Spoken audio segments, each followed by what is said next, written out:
47 SMA Negeri 7 Manado dengan beranggotakan 4 orang. Saya sendiri yaitu Meila Khairupan, Saya Trifana Mursalin. saya Xiaolingyo. Saya Syawa Mauren Dinaloy.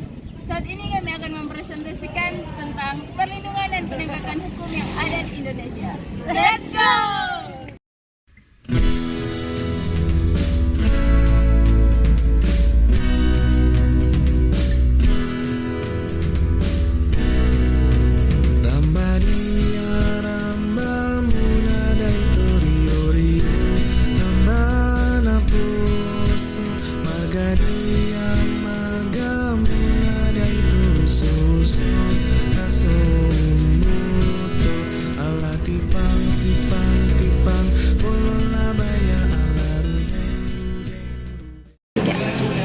Kita masuk pada supremasi hukum. Supremasi hukum adalah upaya atau kiat untuk menegakkan dan memposisikan hukum pada tempat yang tertinggi.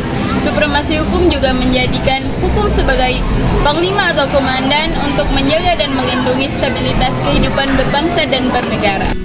Berikutnya adalah tugas penegak hukum di Indonesia. Yang pertama, kepolisian memelihara keamanan dan perdamaian di dalam negeri, menyelidiki dan menyidik tindak pidana, menerima laporan atau pengaduan tentang adanya tindak pidana, mencari keterangan dan barang bukti, melakukan tindakan lain selain dengan hukum yang berlaku. Yang kedua ada kejaksaan, yaitu melaksanakan kekuasaan negara di bidang persyaratan, menerima dan memeriksa berkas perkara penyidikan, membuat surat dakwaan, melimpahkan perkara ke pengadilan, menuntut pelaku perbuatan melanggar hukum, dan melaksanakan penetapan hakim. Yang ketiga kehakiman, yaitu mengadili perkara pidana, menegakkan hukum dan keadilan, menerima, memeriksa, dan memutuskan perkara pidana, ketentuan hukum berdasarkan asas bebas, jujur, dan tidak memihak, menyelenggarakan peradilan dengan merdeka dan tidak dipengaruhi oleh kekuasaan-kekuasaan lainnya. Yang keempat adalah lembaga penasihat atau advokat, yaitu memberikan nasihat kepada masyarakat, mendampingi dalam proses hukum, memberikan bantuan hukum kepada mereka yang mendesak. Indonesia merupakan negara hukum, artinya semua kehidupan negara harus berdasarkan pada hukum. Agar konsep negara hukum benar-benar terlaksana, ada dua hal yang harus diupayakan Indonesia, yaitu perlindungan hukum dan penegakan hukum. Menurut Lipus MHC, perlindungan hukum adalah perlindungan akan harkat dan martabat, serta pengakuan terhadap hak asasi manusia yang dimiliki oleh subjek hukum berdasarkan ketentuan hukum. Artinya, perlindungan hukum dilakukan dengan menggunakan sarana hukum yang ditujukan untuk melindungi harkat dan martabat, serta pengakuan terhadap hak asasi manusia yang dimiliki oleh setiap subjek hukum. Apabila dihubungkan dengan negara Indonesia, maka perlindungan hukum bagi masyarakat Indonesia harus berdasarkan pada prinsip pengakuan dan perlindungan terhadap harkat dan martabat manusia yang bersumber pada Pancasila. Sebagai negara hukum, Indonesia wajib melakukan perlindungan hukum kepada semua warga negaranya tanpa terkecuali. Sebab perlindungan hukum merupakan hak asasi yang dimiliki oleh setiap warga negara Indonesia. Hak setiap warga negara Indonesia untuk memperoleh perlindungan hukum telah diatur dalam pasal 28D ayat 1 Undang-Undang Dasar Negara Republik Indonesia tahun 1945. Selain perlindungan hukum, Indonesia juga wajib melakukan penegakan hukum sebagai konsekuensi atas bentuk negara hukum. Dalam buku Penegakan Hukum dan Kesadaran Masyarakat, dijelaskan bahwa penegakan hukum merupakan proses yang dilakukannya upaya untuk menegakkan atau berfungsinya norma-norma hukum secara nyata sebagai pedoman perilaku dalam hubungan-hubungan hukum dalam kehidupan bermasyarakat dan bernegara. Inti dari kegiatan penegakan hukum adalah upaya untuk dilakukan untuk menjadikan hukum sebagai pedoman perilaku dalam setiap perbuatan hukum, baik itu oleh para subjek hukum yang bersangkutan maupun oleh aparat penegakan hukum. Peran aparat penegak hukum dalam menjamin kedamaian dan ketenangan. Yang pertama adalah kepolisian.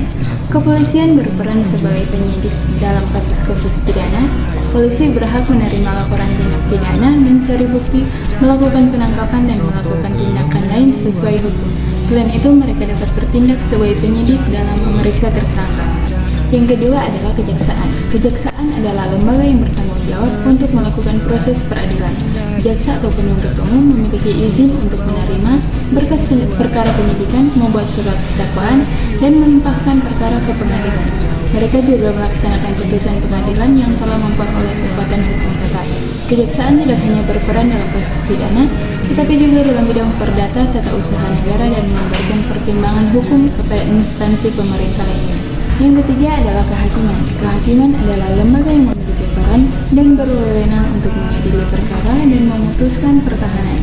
Hakim sebagai pejabat peradilan negara mempunyai tugas untuk menjalankan peradilan dengan adil, jujur, dan tidak memihak. Kehakiman berperan penting dalam menegakkan hukum dan memastikan kepatuhan terhadap hukum material dengan menggunakan prosedur hukum formal. Yang terakhir adalah advokat. Advokat adalah para pengacara yang memiliki peran sebagai penegak hukum. Mereka merupakan pihak yang berperan dalam memberikan bantuan hukum kepada individu atau kelompok yang membutuhkan. Advokat berstatus bebas dan mandiri yang dijamin oleh hukum dan peraturan perundang-undangan. Mereka membantu dalam proses peradilan, memberikan nasihat hukum, dan mewakili klien mereka di pengadilan. Mengapa terjadinya pelanggaran hukum? Yang pertama, ketidaktaatan terhadap hukum. Beberapa orang atau entitas mungkin sengaja melanggar hukum karena mereka tidak mau atau tidak peduli dengan konsekuensi hukum. Motivasi di balik pelanggaran semacam ini bisa beragam, seperti keuntungan finansial, kekuasaan, atau ketidaksetujuan terhadap hukum yang berlaku. Yang kedua, ketidaktahuan hukum. Beberapa orang mungkin melanggar hukum tanpa sadar karena mereka tidak memahami peraturan atau undang-undang yang berlaku. Hal ini bisa terjadi karena kurangnya edukasi hukum atau karena undang-undang itu sendiri sangat kompleks. Yang ketiga, faktor lingkungan. Lingkungan seseorang atau tekanan dari kelompok sosial tertentu dapat mempengaruhi keputusan mereka untuk melanggar hukum. Misalnya, tekanan teman-teman, budaya korupsi di suatu wilayah, atau pengaruh keluarga yang terlibat dalam aktivitas ilegal. Yang kelima ialah contoh perilaku yang menunjukkan tidak patuh terhadap hukum baik masyarakat, keluarga, dan sekolah.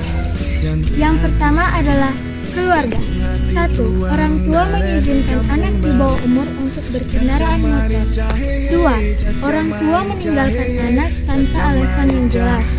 3. Anak berperilaku kasar terhadap orang tua. 4. Anak mengambil barang tanpa izin orang tua. Yang kedua adalah masyarakat.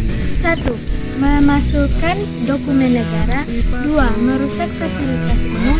3. Merusak properti orang. 4. Melakukan aksi penipuan. 5. Melakukan perjudian. Yang terakhir adalah sekolah.